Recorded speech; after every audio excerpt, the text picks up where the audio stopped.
రారు, ఖచ్చితంగా రారు. వచ్చే ప్రసక్తి అది ఇప్పుడు మనలో ఏ ఒక్కరి వీక్ అయినా కూడా మళ్ళీ లేసిపోతాం. మళ్ళీ సీట్ జనసేన ఏమి డిస్కషన్ చేయాలన్నా అభ్యర్థులు చేయాలన్నా నేను డాక్టర్ గారు రాజారెడ్డి ఒక లిస్ట్ మాది ఇవ్వండి. మమ్మల్ని అడిగి చేయాలి, మమ్మల్ని కాదు లోకల్ చూస్తే వాళ్ళకి ఏం చేయాలి మేము రెడీగా ఉంటాం.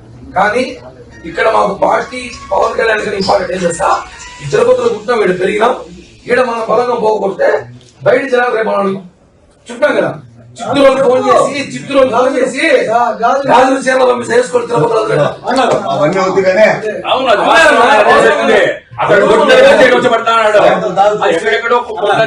ఇక్కడ పంపిస్తా ఉంటాయి.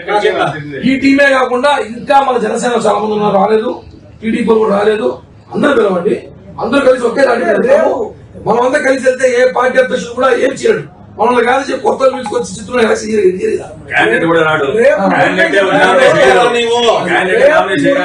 భయపడతాడు.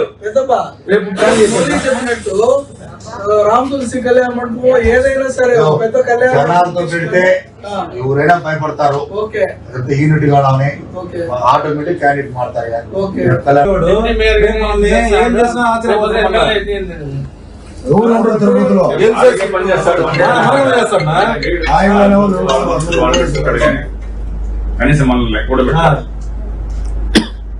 కాబట్టి రేపు కళ్యాణ మండపం తీసుకొని భారీగా జన సమీకరణ ఈ రోజు ఈవినింగ్ లోపల మార్పు రాకపోతే రేపు భారీగా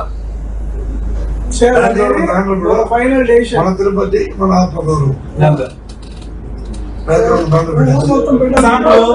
మీటింగ్ మనం కూర్చున్నామే దీన్నే రాత్రి రోజు నడిపిస్తాను. దానికే మారుతుంది. ఎందుకంటే ఇంతమంది తలలేడు ఉన్నాగా అందరూ చోట కూర్చున్నాక నిర్ణయం తీసుకోవాలి. ఆలోచిస్తాడు, క్యాండిడేట్ కూడా ఆలోచిస్తాడు.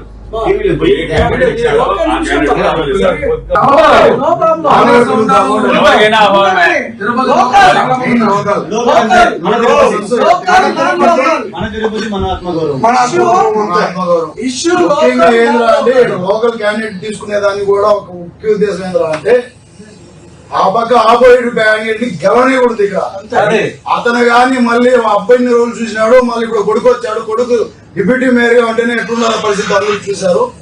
కేవలం ముఖ్య ఉద్దేశము అతన్ని ఇక్కడ ఎమ్మెల్యేగా గెలవనీయకూడదు. మెయిన్ కాన్సెప్ట్ అది. ఎవరైనా క్యాండిడేట్ లోకల్ క్యాండిడేట్ ఉంటేనే అతన్ని ఓడించగలుగుతాము. రాలేదని చెప్పి మనం లొంగామంటే